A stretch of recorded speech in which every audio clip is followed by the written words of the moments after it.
नमस्कार, शालिनी पेज पे आपका स्वागत है।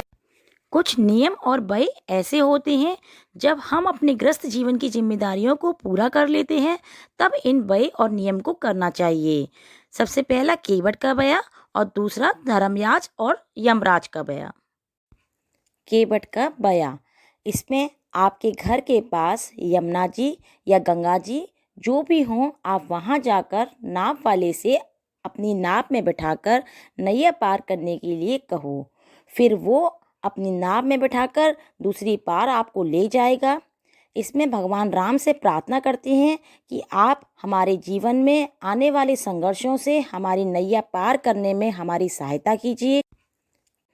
नाव वाला उस पार से इस पार लाकर छोड़ दे, तब आप रोली चावल से नाव को पूजिए। फिर नाव वाले को गोले से तिलक करिए, रुपये, मिठाई तथा खाना व कपड़े देकर उसका सम्मान कीजिए। धर्मराज के व्रत की विधि आपको इसकी कहानी में ही मिल जाएगी। धर्मराज जी की कहानी एवं व्रत विधि। एक ब्राह्मणी मरकर भगवान के घर गई। वहां जाकर बोली, मुझे धर्मराज जी के मंदिर का रास्ता बता दो। स्वर्ग ने एक दूत आया, बोला, ब्राह्मणी आपको क्या चाहिए? वो बोली, मुझे धर्मराज मंदिर का रास्ता बता दो। आगे आगे दूत और पीछे पीछे ब्राह्मणी मंदिर तक गई। ब्राह्मणी बहुत धार्मिक महिला थी। उसने बहुत दान पुण्य कर रखा था। उसे विश्वास था कि उसके लिए धर्मराज जी के मंदिर का रास्ता अवश्य खुल जाएगा। ब्राह्मणी ने वहां जाकर देखा, वहां बड़ा सा मंदिर, सोने का सिंहासन, हीरे मोती जड़ित छतरी थी। धर्मराज जी न्याय सभा में बैठे साक्षात इंद्र के समान शोभा पा रहे थे और न्याय नीति से अपना राज्य संभाल रहे थे। धर्मराज जी सबको कर्म अनुसार दंड दे रहे थे। ब्राह्मणी ने जाकर प्रणाम किया और बोली, मुझे बैकुंठ जाना है। धर्मराज जी ने चित्रगुप्त से कहा, लेखा जोखा सुनाओ। चित्रगुप्त ने लेखा जोखा सुनाया।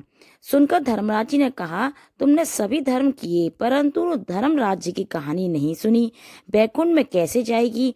बुढ़िया बोली, धर्मराज जी की कहानी के क्या नियम हैं? धर्मराज जी की बोले, कोई 1 साल, कोई 6 महीने, कोई 7 दिन ही सुने, पर धर्मराज जी की कहानी अवश्य सुने। फिर उसका उद्यापन करे। उद्यापन में काठी, छतरी, चप्पल, बाल्टी, रस्सी, टोकरी, टॉर्च, साड़ी, ब्लाउज का बेस, लोटे में शक्कर भरकर 5 बर्तन, 6 मोती, 6 मूंगा, यमराज जी की लोहे की मूर्ति, यमराज जी की सोने की मूर्ति, चांदी का चांद, सोने का सूरज, चांदी का साठिया बनाकर दान करे। प्रतिदिन चावल का साठिया बनाकर और कहानी सुने। यह बात सुनकर ब्राह्मणी बोली, भगवान मुझे 7 दिन वापस पृथ्वी लोक पर जाने दो, मैं कहानी सुनकर वापस आ जाऊंगी। धर्मराज जी ने उसका लेखा जोखा देखकर 7 दिन के लिए पृथ्वी पर भेज दिया। ब्राह्मणी जीवित ही गई। ब्राह्मणी ने अपने परिवार वालों से कहा, मैं 7 दिन के लिए धर्मराज की कहानी सुनने के लिए वापस आई हूँ। इस कथा को सुनने से बड़ा पुण्य मिलता है। उसने चावल का साठिया बनाकर परिवार के साथ 7 दिन तक धर्मराज जी की कहानी सुनी। 7 दिन पूरे होने पर वापस धर्मराज जी को बुलाया गया और ब्राह्मणी ने बैकुंठ में श्री हरि के चरणों में स्थान मिला। इसी तरीके से सभी को कम से कम 7 दिन धर्मराज जी की कहानी जरूर सुननी चाहिए। उसके बाद इनका उद्यापन करना चाहिए मकर संक्रांति वाले दिन। उद्यापन विधि में आपको बैकुंठ चौदस वाले दिन इसका व्रत करना चाहिए।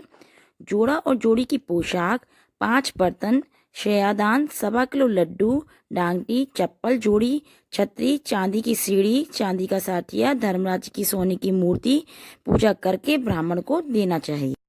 मेरी ये वीडियो आपके लिए थोड़ी सी भी हेल्पफुल हो तो प्लीज़ इसे लाइक कीजिए, शेयर कीजिए एंड सब्सक्राइब कीजिए और मेरे चैनल का बेल आइकन हिट करना ना भूलिए ताकि आप मेरी फ्यूचर का नोटिफिकेशन देख पाएँ।